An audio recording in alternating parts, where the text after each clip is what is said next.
बुद्धं शरणं गच्छामि, धम्मं शरणं गच्छामि, संघं शरणं गच्छामि। हे भगवान बुद्ध, मुझे जगह दो अपने चरणों में। धम्म जो है वो मुझे जगह दे अपने चरणों में।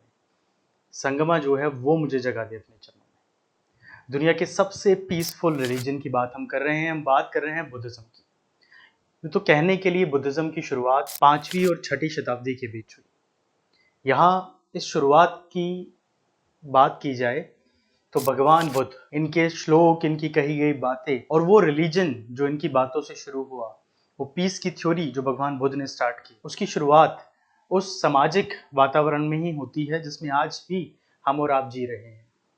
5वीं 6ठी शताब्दी के दौरान लुम्बिनी नामक जगह में, जो कि अभी नेपाल में पड़ती है, वहां के शासक के घर जन्म लिया सिद्धार्थ गौतमा ने। सिद्धार्थ बचपन से ही बहुत खेलने कूदने वाले, खुश रहने वाले बच्चे के तौर पर पले बड़े, परंतु उनके पिता चाहते थे कि कोई भी सामाजिक बुराई, कोई भी ऐसी चीज जो सिद्धार्थ को दुख दे, वो उनके आगे ना आए। समय बीतता रहा, सिद्धार्थ की शादी हो गई, बच्चे हो गए। फिर एक दिन आया जब सिद्धार्थ अपने सारथी के साथ रथ पे बैठ के शहर की तरफ चल पड़े। और ये सीधा संदेश था सबको कि जब भी सिद्धार्थ बाहर आए तो कोई भी ऐसा दुख जो एक व्यक्ति को उसके जीवन में हो सकता है वो उनके सामने ना आए। पर इस बार ऐसा नहीं हुआ। सिद्धार्थ के सामने सब कुछ आया। सिद्धार्थ ने एक बूढ़े व्यक्ति को देखा तो अपने सारथी से पूछा कि ये क्या हुआ इनको। तो सारथी ने कहा कि महाराज, ये वृद्ध अवस्था होती है। सिद्धार्थ ने पूछा क्या ये मुझे भी आएगी। उन्होंने कहा बिल्कुल महाराज, एक समय ऐसा आएगा जब आप भी ऐसे ही दिखाई देंगे, आप भी इतने लाचार होंगे, अपने शरीर का भार ढोना भी मुश्किल हो जाएगा। फिर सिद्धार्थ ने एक बीमार व्यक्ति को देखा जो खाट पे लेटा हुआ था और खांस रहा था। सिद्धार्थ ने कहा कि इन्हें क्या हुआ। तो सारथी ने कहा कि ये बीमार है। ऐसी भी अवस्था होती है जब व्यक्ति को कोई रोग लग जाता है और वो इस अवस्था में पहुंच जाता है कि वो हिल डुल भी नहीं सकता। फिर आगे चलकर उन्होंने एक मृत व्यक्ति को देखा जिसकी अंतिम क्रिया की चीजें चल रही थी। तो उन्होंने कहा इन्हें क्या हुआ। तो उन्होंने कहा महाराज, ये मृत्यु है, ये जीवन का सबसे बड़ा सत्य है। मनुष्य जन्म लेगा या नहीं लेगा ये तो नहीं पता, पर मृत्यु सबको आनी है, ये निश्चित है। अब ये सारी बातें देख के, ये सुन के सिद्धार्थ गौतमा एक बड़े ही दुविधा वाले फेज में आ गए और फाइनली उन्होंने एक लंबे सोच विचार के बाद ये डिसाइड किया कि मैं अब इस राजशाही के जीवन से बाहर निकलूंगा और जो सत्य है उसकी तलाश करूंगा। और इसी जर्नी में वो निकल गए।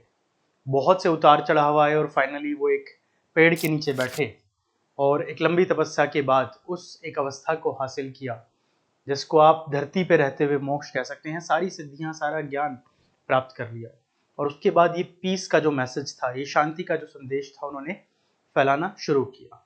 और आज दुनिया भर में बौद्धिज्म एक बहुत ही पीसफुल और एक बहुत ही सरल रिलीजन के तौर पर जाना जाता है। बहुत से लोग बौद्धिज्म को हिंदुइज्म से भी जोड़ते हैं क्योंकि हिंदुइज्म की ओल्ड फिलॉसफी भी पीस एंड प्रोस्पेरिटी जैसे कॉन्सेप्ट्स में बिलीव रखती है। बट भगवान बुद्ध की जो शिक्षा थी वो इससे कहीं ज़्यादा अलग थी और कहीं ज़्यादा डेप्थ में थी, क्योंकि वो आपके पीस को समाज में नहीं बल्कि आपकी अंतरात्मा में ढूंढने की बात करते थे।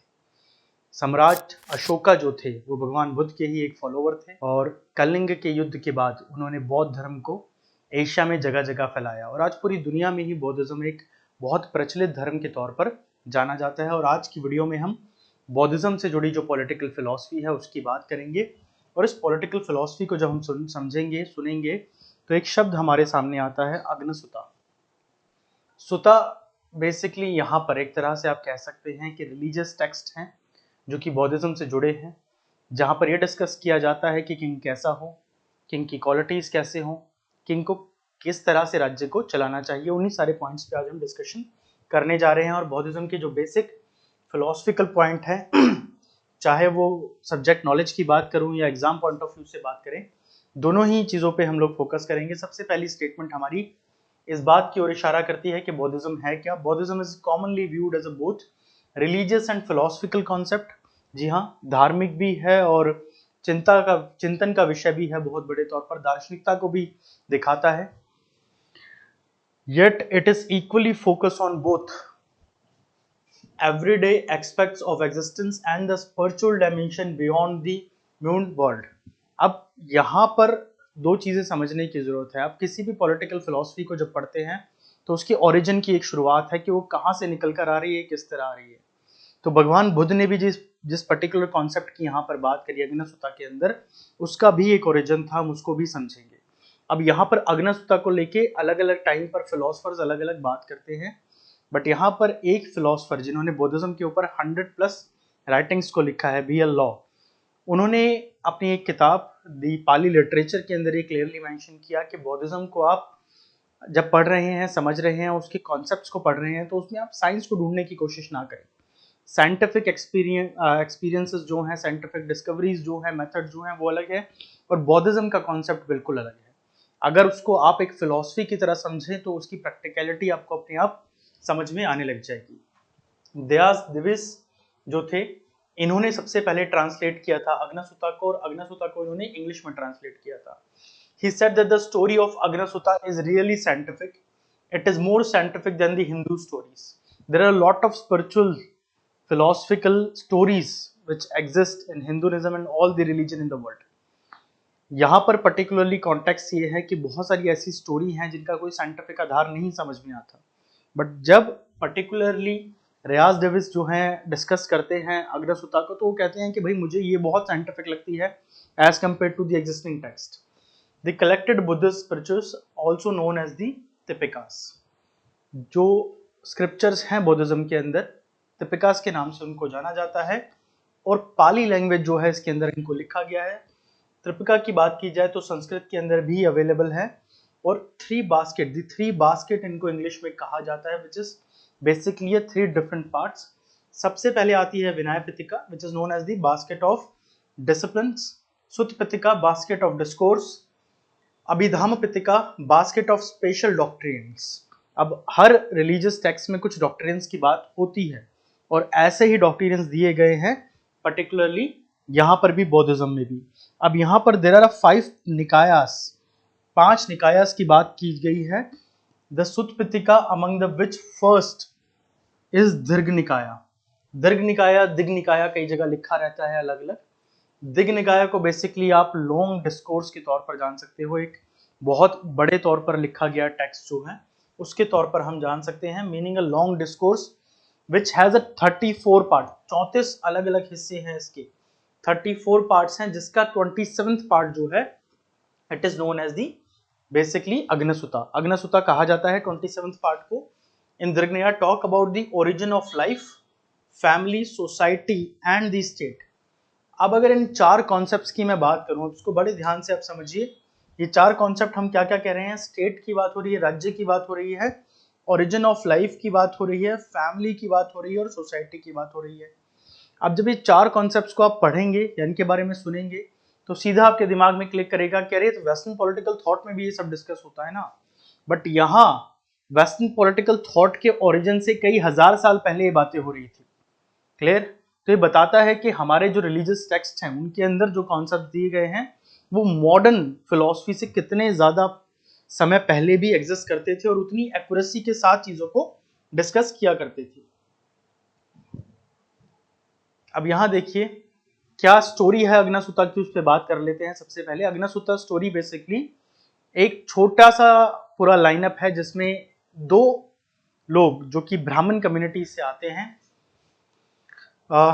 वशिष्ठा एंड भारद्वाजा।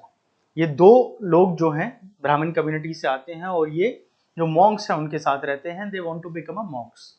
बट होता ये है कि कम्युनिटी के जो लोग हैं, जो बड़े लोग हैं, वो उनको क्रिटिसाइज करते हैं, इनका मजाक उड़ाते हैं और उनको कम्युनिटी से निकाल देते हैं। और ये सारी बातें भगवान बुद्ध के आगे आके करते हैं। ठीक है, मैं भगवान बुद्ध बोल रहा हूँ बिकॉज मैं भी एक हिंदू कम्युनिटी को बिलोंग करता हूँ और हमारे रिलीजन में बुद्धिज्म में को उतना ही इंपॉर्टेंट माना जाता है जितना कि हिंदुइज्म है या सनातन रिलीजन है। और इसीलिए जब भी हम गौतम बुद्धा की बात करते हैं तो भगवान बुद्ध कह के उनको प्रोनाउंस करते हैं। ये बात होती है कि भाई किस तरह की समस्याएं आज समाज में आ रही हैं, किस तरह की बातें हो रही हैं। Both belongs to the Brahmin family and want to become a monk. अब ऐसे में देखिए यहाँ पर भगवान बुद्ध जो हैं ये बात करते हैं हिंदू रिलीजन के बारे में, स्पेशली जो कास्ट सिस्टम है उसके बारे में बात करते हैं। हम इस टेक्स्ट को आप 2 तरीके से समझ सकते हैं। वो लोग जो थोड़ा ब्रॉड माइंड रखते हैं वो समझते हैं कि भगवान बुद्ध या गौतम बुद्धा ने इन बातों को किस तरह समझाया, उन्होंने कास्ट सिस्टम की इम्प्योरिटीज को गलत बैठाया ठहराया, ठीक है।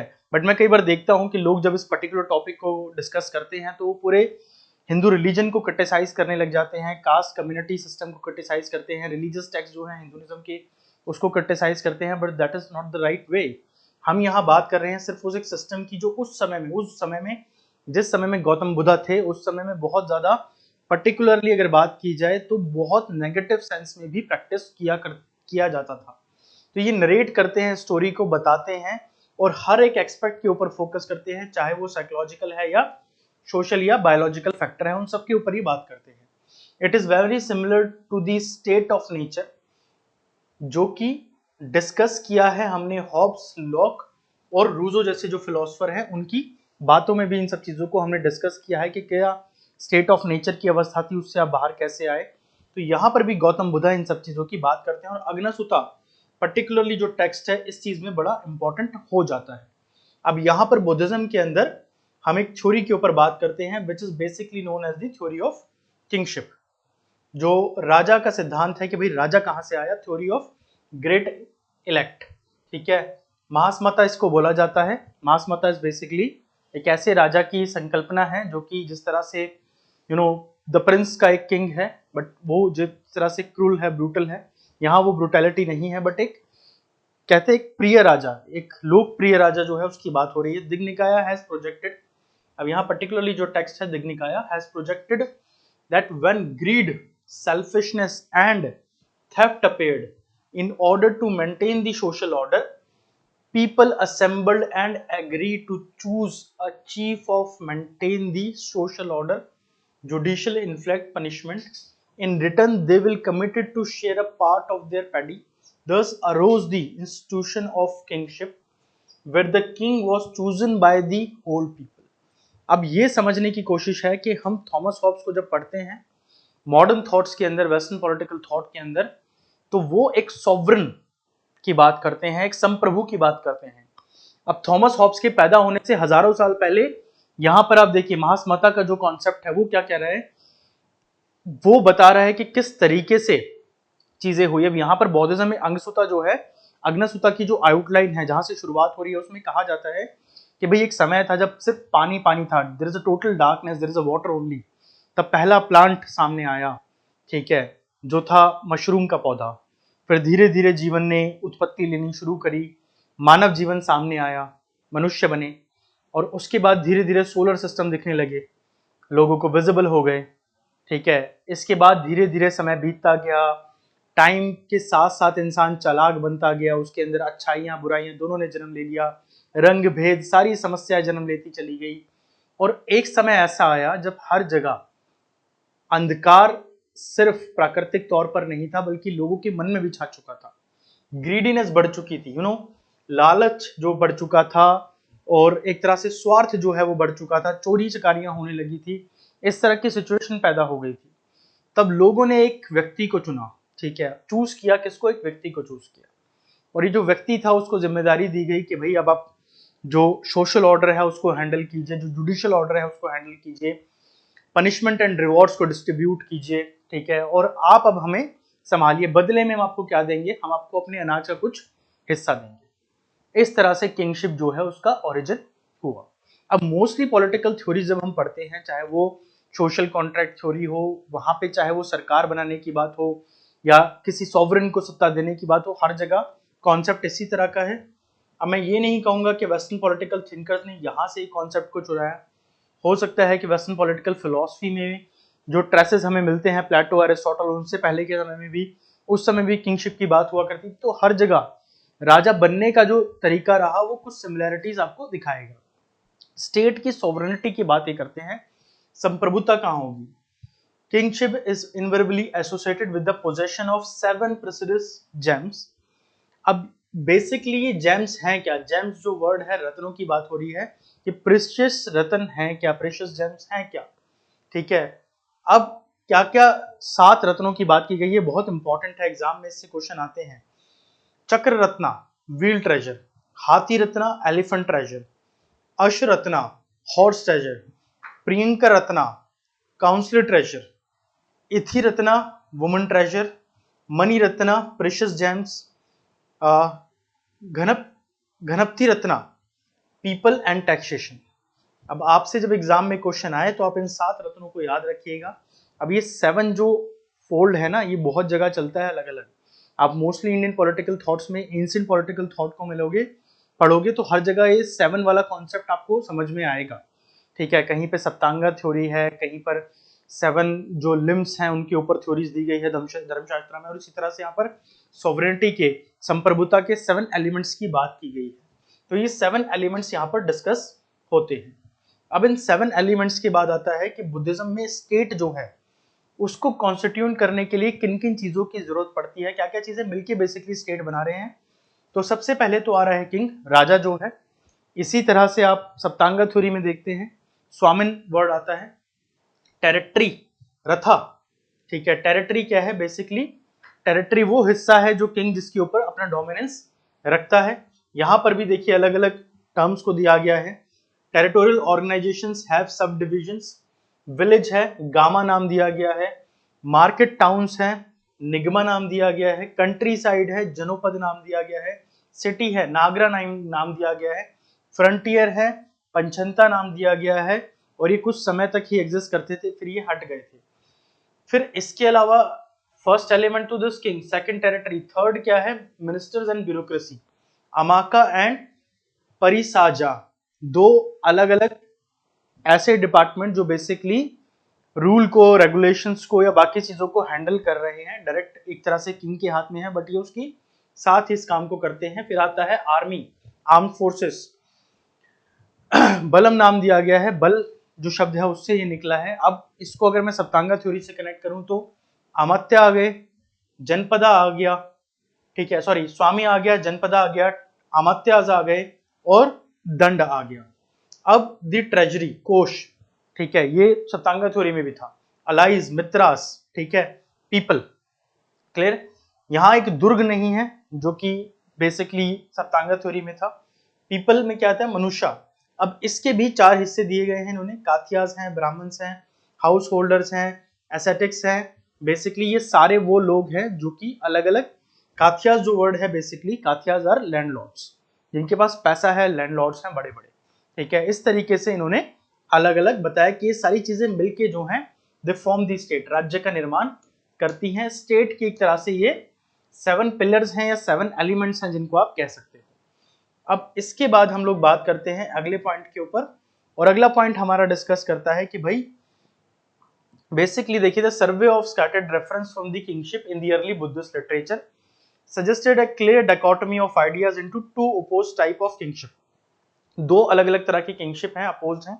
One reflecting the actual or existing exercise of power by contemporary kings and the other reflecting the ideal or normative exercise of power by the kings.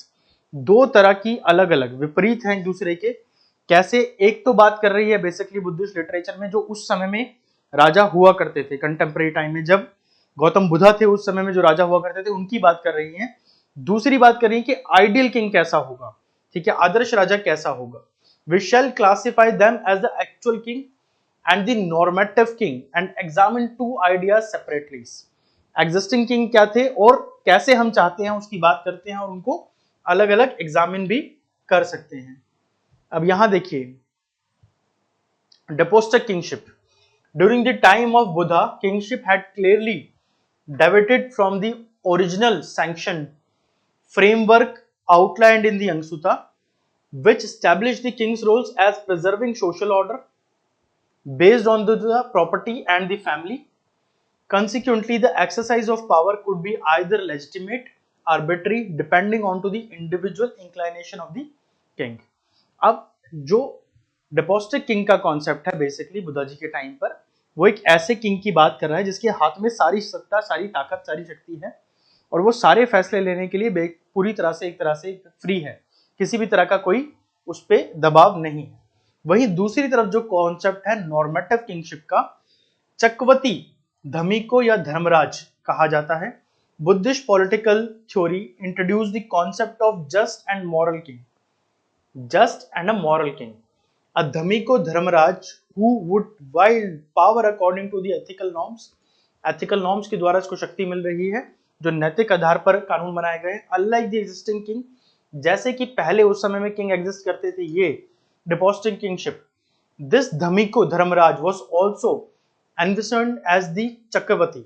ठीक है, अब चक्रवर्ती के नाम से इनको जाना जाता है बेसिकली। अब चक्रवर्ती क्या है, जैसे चक्रवर्ती सम्राट का एक आइडिया हमें मिलता है इंडियन फिलॉसफी के अंदर, a world ruler who would and the petty tyranny of many and establish universe where the both social and moral order prevailed। अब इस तरह का एक राज्य बनाएंगे जहां पर भैया सोशल एंड मॉरल ऑर्डर दोनों ही वर्क करते हैं। He is portrayed in Buddhist literature as an ideal king, markedly different in every way from the actual king of the Buddha's day। अब ये राजा जो बनेगा, नॉर्मेटिव किंग जो बनेगा, बेसिकली बुद्धा के समय में जितने भी एग्जिस्टिंग किंग थे उन सबसे बिल्कुल अलग बनेगा। दो अलग तरह के राजाओं की जब यहाँ पर बात हो रही है तो ये कॉन्सेप्ट बड़ा इंपॉर्टेंट है समझना। सेम ऐसी बातें प्लेटो की रिपब्लिका में मिलती हैं।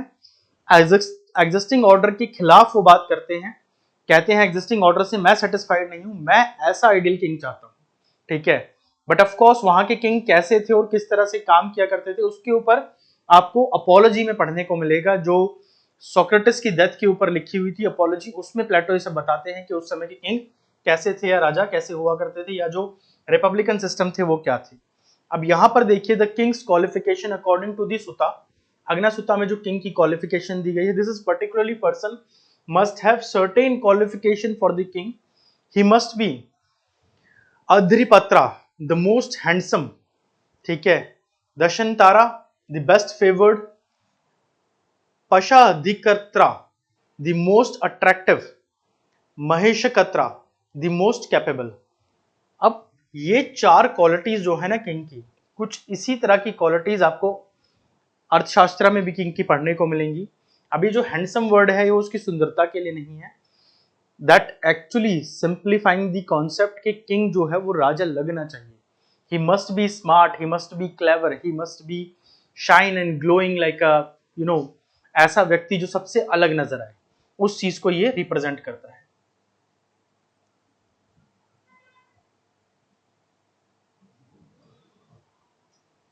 To perform king's duty, the selected person is giving 3 designations। King का जो कर्तव्य है उसको निभाने के लिए 3 डेजिग्नेशन दिए गए हैं। पहला क्या है, महास्माता।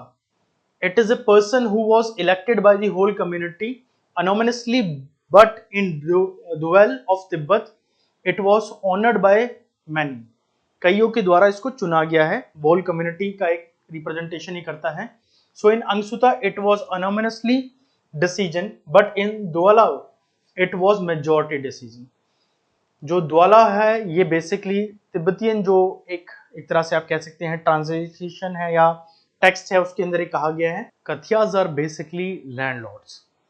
हम जब रोमन एम्पायर को स्टडी करते हैं तो रोमन एम्पायर के अंदर भी एक ऐसा कॉन्सेप्ट दिया गया है जहां पर जो बड़े लैंडलॉर्ड हैं उनको उस एरिया का राजा घोषित कर दिया जाता है, पर वो अधीन होते हैं रोमन एम्पायर के ही। उसी तरह से जो यहाँ कथियाज वर्ड है ये बेसिकली उन लोगों के लिए है जो सत्ता में बैठे हैं, पर ये लोगों के द्वारा चयनित नहीं है, ये अपने लैंड के बेसिस पे, अपनी प्रॉपर्टी के बेसिस पे यहाँ पर बैठे हुए हैं।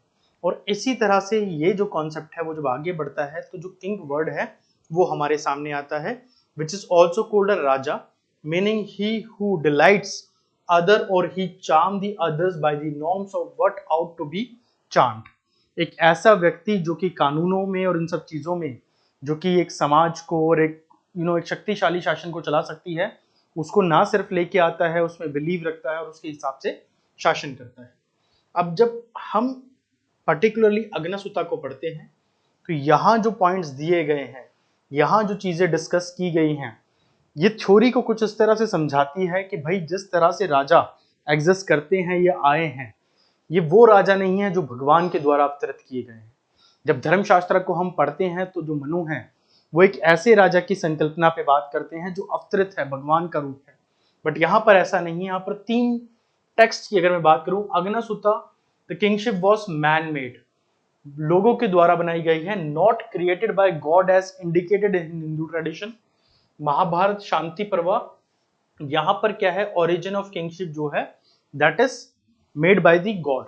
यहाँ पे अथरिया जो है बेसिकली एक टेक्स्ट है जहां पर किंगशिप को बताया गया है। तैत्तिरीय जो है ये भी एक टेक्स्ट है। इसके अलावा अर्थशास्त्र जो है यहाँ पर भी राजा को अवतरित बताया गया है पूरी तरीके से।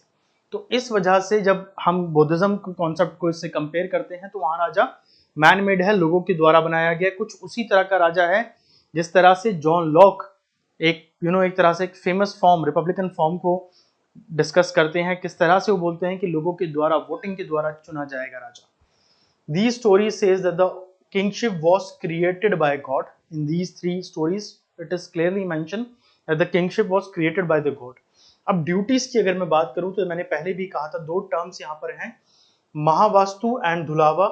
इन दोनों के अंदर ही जो किंग है उनको पनिशमेंट और रिवॉर्ड देना ही किंग की ड्यूटी के तौर पर दिखाया गया है कि जो किंग है उसका काम यह है कि जो लोग अच्छा कर रहे हैं उनको रिवॉर्ड्स दिया जाए और जो गलत कर रहे हैं उनको पनिशमेंट दिया जाए। अब जब आप पूरी की पूरी अग्नसुता की कॉन्सेप्ट्स को पॉलिटिकल पर्सपेक्टिव से समझने की कोशिश करते हैं तो दो पॉइंट क्लियर होते हैं। अग्नसुता के अंदर भी उसी तरह के कॉन्सेप्ट्स आपको पढ़ने को मिलेंगे जिस तरह से आपने वेस्टर्न पॉलिटिकल थॉट्स में पढ़े। यहाँ पर भी राजा जो है वो लोगों के द्वारा चयनित है। अब यहाँ पर एक और इम्पॉर्टेंट पॉइंट है जिसको डिस्कस करना बहुत जरूरी है कि गौतम बुद्धा जिस तरह के किंग की इमेजिनेशन करते हैं वो एक रिपब्लिकन फॉर्म की गवर्नमेंट है, ठीक है, लोगों के द्वारा पसंदीदा राजा चुना गया है। और ये जो व्यक्ति है वो कोई भी हो सकता है। अगर वो कथिया कम्युनिटी से आता है तो बेसिकली वो एक अमीर व्यक्ति है जिसके पास सारे पोजेशन हैं और उसको राजा बनाया गया है, बट यहाँ पर भी सिलेक्शन किया गया है। वहीं अगर गौतम बुद्धा के खुद के टाइम की बात की जाए तो उनके समय भी रिपब्लिकन फॉर्म के राजा हुआ करते थे, ठीक है। वो खुद सैंग डायनेस्टी से आते थे जो कि एक किंगशिप से जुड़ी हुई डायनेस्टी थी। अब उस समय रिपब्लिकन फॉर्म बहुत फेमस थी, but along with that monarchial form जो थी वो भी बहुत ज्यादा प्रचलित थी। प्लेटो को भी जब हम पढ़ते हैं तो उनके समय में भी रिपब्लिकन फॉर्म्स की गवर्नमेंट ऑलरेडी एग्जिस्ट करती थी एथेंस के अंदर। और इसीलिए जब प्लेटो कॉन्सेप्ट देते हैं तो आइडल किंग का रोल जो है उसको इंपॉर्टेंस देते हैं। ऑल्दो गौतम बुद्धा की टीचिंग्स में पीस, हार्मनी और प्रोस्पेरिटी की बात होती है, बट वो किंग को कभी एडवाइज नहीं करते कि आप हथियार डालो या अपनी फौज को छोड़ दो। वहीं दूसरी तरफ उन्हीं के बातों से प्रेरित सम्राट अशोका कलिंग के युद्ध के बाद हथियार डाल देते हैं और अपनी फौज को छोड़ के वहां से चले जाते हैं और आगे का जो जीवन है वो बुद्धिज्म के प्रचार में बिताते हैं। पर भगवान बुद्ध ने कभी भी ऐसी सीख नहीं दी कि आप अपनी फौज को छोड़ो या आप जो है हथियार डाल दो। ऑल्दो वो एक सीधे तौर पर कहा करते थे कि हर एक चीज का अपना एक जायज स्वरूप है, जायज उसकी डिमांड है और वो फुलफिल होनी ही चाहिए। तो ये थी अग्नसुता थ्योरी। आने वाले लेक्चर में हम इन टॉपिक्स को, इन पॉइंट्स को और डेप्थ में डिस्कस करेंगे। Thank you.